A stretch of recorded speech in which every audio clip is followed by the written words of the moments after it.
오늘 주시는 말씀은 창세기 15장 1절부터 6절까지 말씀입니다.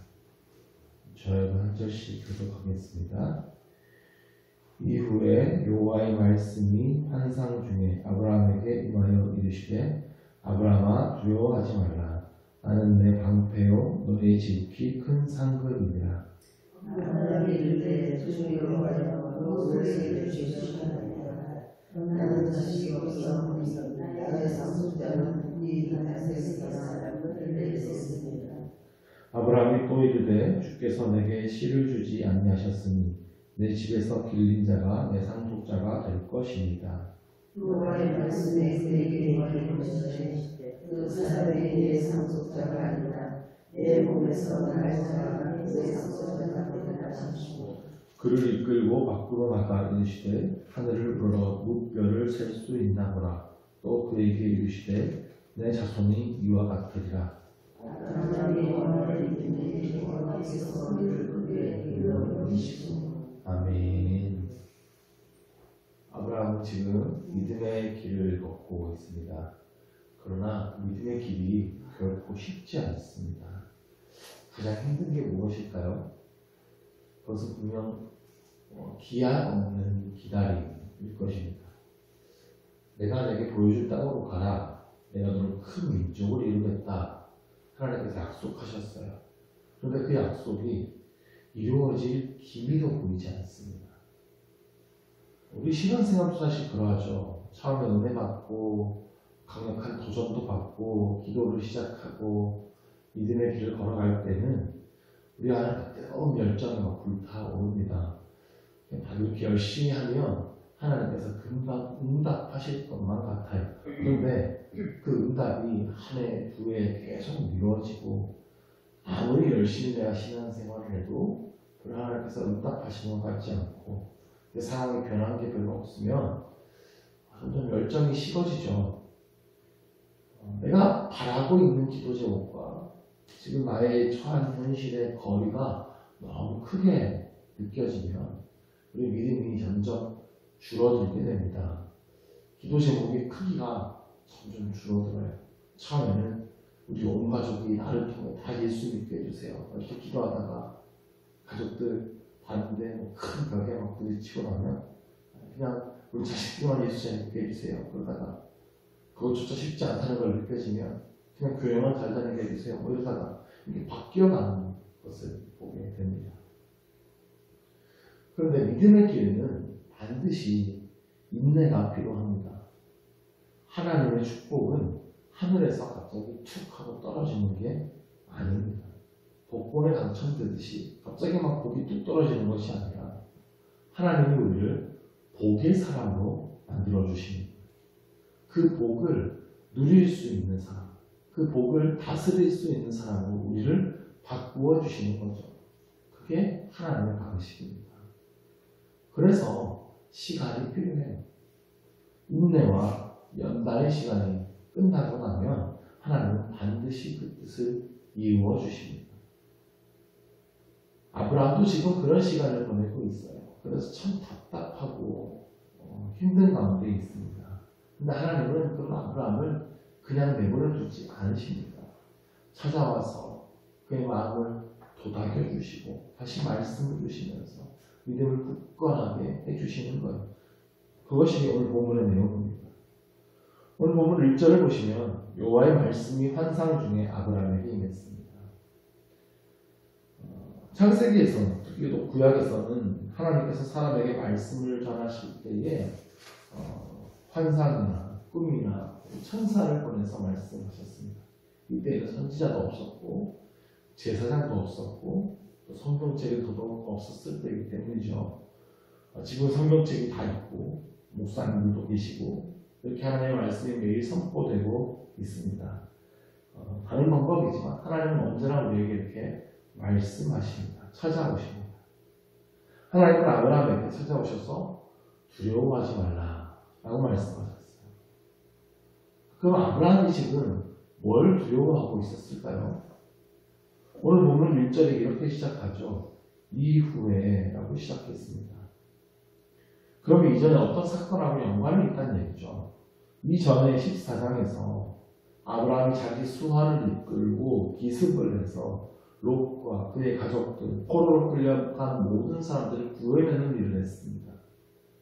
사랑하는 롯을 구하겠다는 생각에 용기 있게 가서 기습에 성공했지만 상대는 강력한 4개 국가 연합이었어요.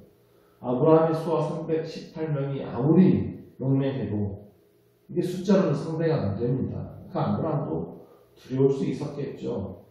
그들이 다시 전열을 가다듬고 복수하겠다고 다시 아브라함에게 쳐들어오면 아이고 어떻게 하나, 밤에 기습을 해서 한 번은 이겼을지라도 제대로 붙으면 상대가 안 될 텐데 우리 가족들 전부 다 나가는 거 아닌가, 이런 두려움이 아브라함에게 있을 수 있습니다. 그럼 아브라함의 마음을 아시고 하나님께서 찾아오셔서 두려워하지 마라. 그리고 하나님 말씀하시죠. 나는 내 방패요 너희 지극히 큰 상급이냐. 나는 너의 방패다. 방패는 전쟁에서 자신을 보호하는 장비죠. 하나님이 너의 방패가 된다 라고 말씀하세요. 이 말씀을 믿는다면 이보다 더 든든한 방패가 다시 어디 있습니까? 너의 지극히 큰 상급이다 라고 또 말씀하셨어요. 상급이란 말이 원어의 의미로 생계, 월급이라는 뜻입니다. 내가 너의 생계를 책임져 줄 것이다. 그것도 지극히 큰 상급이라고 지금 말씀해 주십니다. 그런데 이 방패와 상급이 눈에 딱 보이면 정말 좋을 텐데 보이지가 않잖아요. 이 말씀이 아브라함에게 크게 믿음으로 다가오지 않은 것 같습니다. 2절에서 아브라함이 이렇게 반응하죠. 주 여호와여 무엇을 내게 주시려 하나이까? 나는 자식이 없어. 나의 상속자는 다윗의 사람 엘리에셀입니다. 아니 눈에 보이고 손에 잡히는 뭔가 있어야죠. 큰 민족을 이루겠다고 하셨으면서 지금 자식 한 명 없지 않습니까? 뭐 이런 얘기예요. 고대 사회에서 최고의 재산은 자식이었습니다. 자식이 많다고 하는 것은 그 집안이 그만큼 번성하게 되었다는 뜻했어요. 반대로 자식이 없다는 것은 그가 죽으면 그의 집안이 다 끝나는 것이다. 미래가 없다는 뜻이에요. 그래서 다들 할 수 있는 한 자식들을 다 많이 낳았어요. 근데 아브라함은 자식이 한 명도 없습니다.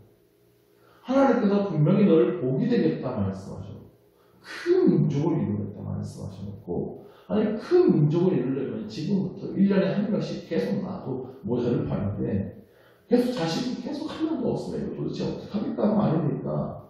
이런 항의를 지금 하나님께 하고 있는 겁니다. 자, 아브라함이요 하나님의 말씀을 지금 믿지 못하고 항의하고 있어요. 하나님의 말씀이 믿어지지 않는 건 잘못이 아니에요. 하나님이 보이지 않는데 하나님은 믿어지지 않는 게 어쩌면 당연한 걸 수 있습니다. 그런데 내가 하나님의 말씀이 믿어지지 않는데 믿는 척하고 있는 건 잘못입니다. 믿음이 없는데 그 없는 믿음을 그냥 두고 있는 건 정말 이건 심각한 겁니다. 마가복음 9장에는요 귀신 들린 아이를 데려온 아버지 이야기가 나옵니다. 그 아버지가 예수님 무엇을 할 수 있거든 좀 도와주십시오 라고 요청합니다. 할 수 있거든 해달라는 건 믿음이 아니죠. 그래서 예수님께서 그 유명한 말씀을 하십니다. 할 수 있거든이 무슨 말이냐? 믿는 자에게는 능히 하지 못할 일이 없는 거예요. 그 아버지가 자신의 믿음 없음을 지적받았어요. 근데 안 믿어지는 걸 어떡합니까? 그래서 예수님께 그 아버지가 이렇게 부르시죠. 내가 믿나이다. 나의 믿음 없음을 도와주소서. 믿어지지 않는데 그래도 정말 나에게 기도 응답이 간절히 필요해요. 예수님 정말 우리 아들을 고쳐주셨으면 좋겠어요. 근데 믿어지진 않아요. 그러면 이렇게 부르짖어야 되는 거예요. 나의 믿음 없음을 도와주소서. 그러면 후회 주시고 꾸짖지 아니하시는 주님께서 반드시 믿음을 허락하여 주신다는 겁니다. 사사기에 나오는 기드온은 그도 하나님의 말씀이 믿어지지 않았습니다. 그래서 하나님께 징표를 구하죠. 양털 가지고 증거 보여달라고 요청합니다. 그래서 하나님께서 그대로 해주세요. 그래서 기드온이 믿어지지 않습니다. 그랬더니 하나님 이번에는 좀 반대로 해달라고 징표를 보여달라고 요구하죠. 이거 잘못입니까? 근데 하나님은 그대로 응답해 주십니다. 그래서 믿게 해 주십니다. 믿어지지 않으면 믿게 해달라고 하나님 앞에 부르시는 건 잘하는 겁니다. 믿어지지 않는 걸 그대로 두는 것보다 훨씬 많은데요. 아브라함은 하나님께 항의했습니다. 하나님 왜 제게 자식이 없습니까? 나의 상속자는 내 종 엘리에셀 뿐이지 않습니까? 이거 어떻게 된 겁니까? 2절과 3절에서 반복적으로 이야기하죠. 하나님 워낙 하셨잖아요. 약속하셨는데 왜 지키지 않으십니까? 왜 말씀대로 되지 않습니까? 왜 내 현실은 이런 겁니까? 저에게 자꾸 하나님 믿지 못하는 마음이 생깁니다. 이러한 솔직한 고백이 진정한 기도예요. 하나님은 이런 아브라함을 전혀 책망하지 않으시죠. 4절에서 다시 하나님의 말씀이 임합니다. 그 사람이 내 상속자가 아니라 내 몸에서 날 자가 내 상속자가 되리라. 콕 집어서 네 몸에서 날 자가 너의 상속자가 될 것이다 라고 분명히 말씀하셨어요. 그리고 아브라함을 밖으로 데리고 나가십니다. 하늘을 우러러 무별을 셀 수 있나 보라. 또 그에게 이르시되 내 자손이 이와 같으리라. 하나님은 아브라함을 데리고 나가셔서 아브라함의 시선을 하늘로 향하게 하십니다. 하늘을 바라보아라. 너의 지금의 현실을 바라보지 말고 너에게 약속한 것을 그대로 이루신 그 전능하신 하나님을 바라보아라. 이것이 하나님의 응답이었습니다.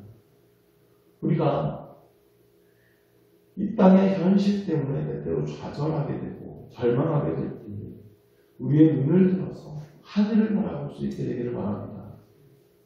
아무것도 없던 저 하늘에 별들을 만드신 하나님, 지금도 그 수많은 별들을 질서 있게 운행하고 계시는 하나님, 이 땅의 처한 환경이 아니라 그 창조주 하나님을 바라보게 될 때에 우리의 믿음이 굳세어질 것입니다.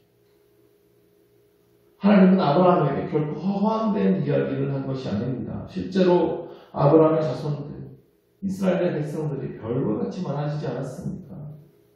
성경에서요, 별은 자손을 상징할 때가 많습니다.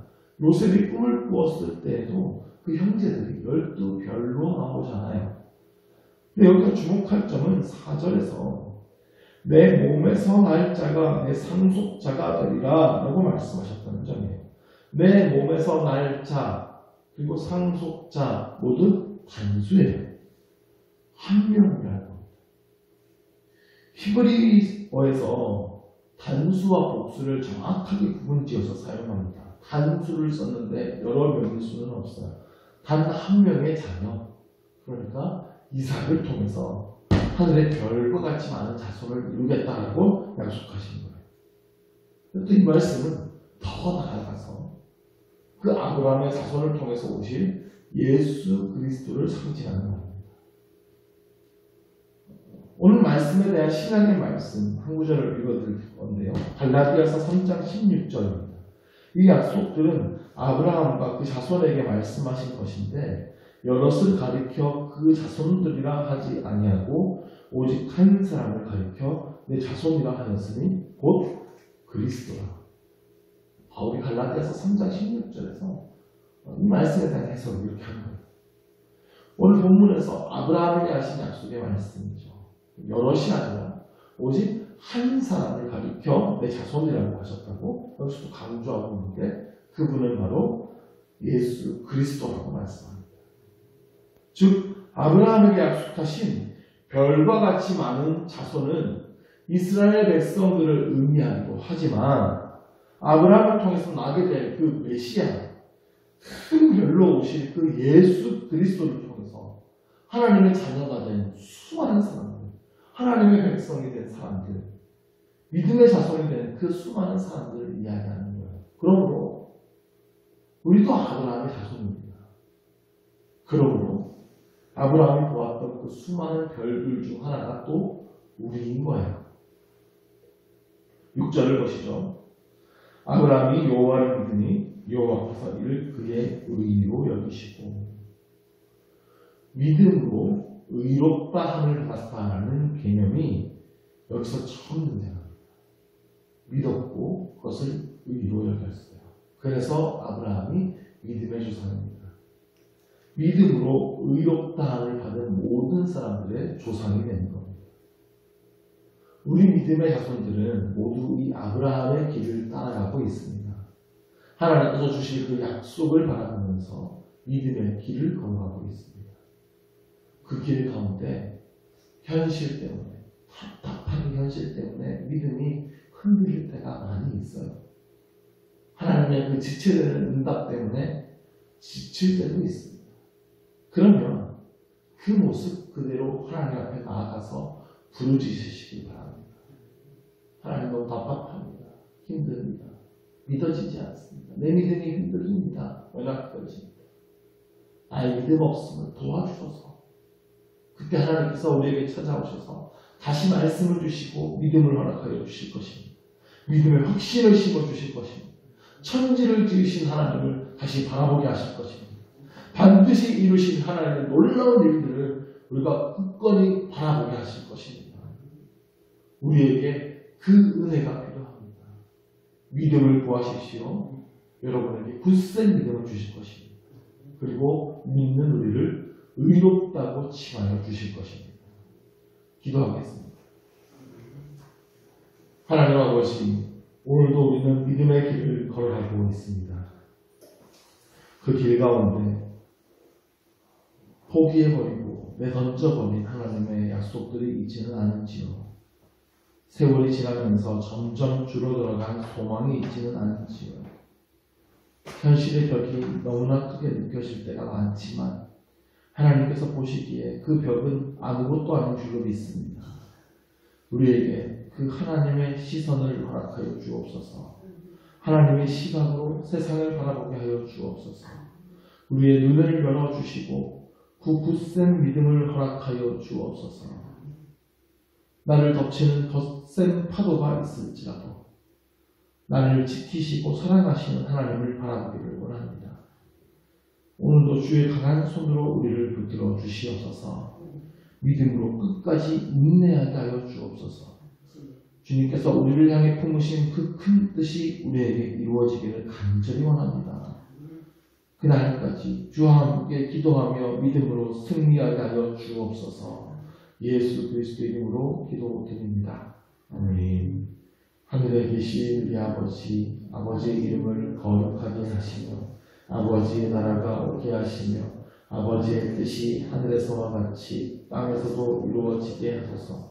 오늘 우리에게 일용할 양식을 주시고 우리가 우리에게 잘못한 사람을 용서하여 준 것 같이 우리 죄를 용서하여 주시고 우리를 시험에 빠지지 않게 하시고 악에서 구하소서. 나라와 권능과 영광이 영원히 아버지의 것입니다. 아멘.